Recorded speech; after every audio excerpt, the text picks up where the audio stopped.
नमस्कार दोस्तों। छोटी बड़ी कथा कहानियों से भरे इस मनोरंजन के नगर में आपका स्वागत है, जिसका नाम है बिखरे हीरे पन्ने। वैसे तो मनोरंजन प्रेमियों को इतिहास बहुत ही नीरस विषय लगता है, पर इतिहास के कुछ किरदार ऐसे होते हैं जिनकी वास्तविक जीवन कथा साहित्य के काल्पनिक किरदारों से भी अधिक मनोरंजक होती है और वे अनायासी पाठकों को अपनी ओर आकर्षित कर लेते हैं। जी हाँ दोस्तों, मेरी आज की कहानी की किरदार की जिंदगी परी कथाओं जैसी है, जो रेगिस्तान के निर्जन से होती हुई रास्तों के उतार चढ़ाव को पार करती हुई सीधे शाही तख्तोताज पर रुकती है। मैं बात कर रही हूँ मेहरुनिसा की, जिसे लोग जहांगीर की प्यारी बेगम नूरजहां के नाम से जानते हैं। मेहरुनिसा की कहानी उस निर्जन रेगिस्तान से शुरू होती है जहां उसके मजबूर पिता ने उसे असहाय छोड़ दिया था। मेहरुनिसा के पिता गयास बेग कंधार के दौलतमंद और इज्जतदार लोगों में से एक थे, जिन पर ऐसा बुरा वक्त आया कि उन्हें कंधार छोड़ हिंदुस्तान की ओर जाते कारवां के साथ होना पड़ा। गयास बेग के साथ उनकी गर्भवती पत्नी अस्मत बेगम और 2 छोटे बेटे भी थे। रास्ते में ही मेहरुनिसा का जन्म हुआ। दुर्भाग्य से उसी समय रेगिस्तानी लुटेरों ने कारवां पर हमला बोल दिया। सभी अपनी अपनी जान बचाकर भागे। छोटी बच्ची के रोने के कारण डाकुओं से छिपना मुश्किल था, अतः अपनी पत्नी और 2 छोटे बच्चों की जान बचाने के लिए नवजात मेहरुनिसा को भाग्य भरोसे रेगिस्तान के सुनसाने में छोड़कर गयास बेग आगे बढ़ गए। काफी दूर निकल आने पर उन्हें एक भविष्यदर्शी सूफी मिले। गयास बेग की बदहाली को देखकर उन्होंने सांत्वना देते हुए कहा कि हिंदुस्तान की ओर जाओ, वहां तुम्हारी तकदीर बुलंद होगी, साथ ही तुम्हारी बेटी एक दिन हिंदुस्तान की मलिका बनेगी।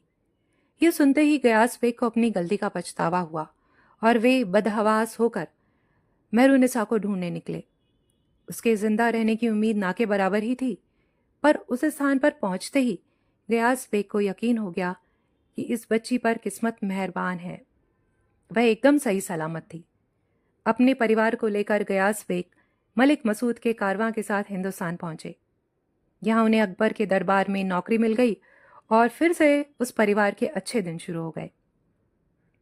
मेहरुनिसा न सिर्फ बेहद खूबसूरत थी, बल्कि कई भाषाओं की ज्ञाता भी थी। तीरंदाजी में निपुण और व्यवहार कुशलता में भी पीछे नहीं थी। ये गुण देखकर अकबर की प्रमुख रानी रुकैया बेगम ने उसे नन्हे शहजादों की संरक्षिका बना दिया। संयोग से वहीं शहजादे सलीम ने उसे देखा तो उसकी खूबसूरती, बेबाकी, हाजिर जवाबी ने सलीम को पहली बार में आकर्षित कर लिया। पर मेहरुनिसा की उन आंखों ने उसे हमेशा के लिए सम्मोहित कर लिया, जिनमें मलिकाए हिंदुस्तान का अक्स छिपा था। सलीम ने उसे निकाह करना चाहा, पर शहंशाह की शान शौकत ने शहजादे का निकाह एक खिदमतगार की बेटी से नामंजूर कर दिया। वहीं पूरा शाही हरम मेहरुनिसा के बढ़ते प्रभाव से बुरी तरह भयभीत हो गया और षड्यंत्रों का शिकार बनी मेहरुनिसा का निकाह अली कुली नाम के एक अमीर से कराकर उसे वर्धमान की ओर भेज दिया।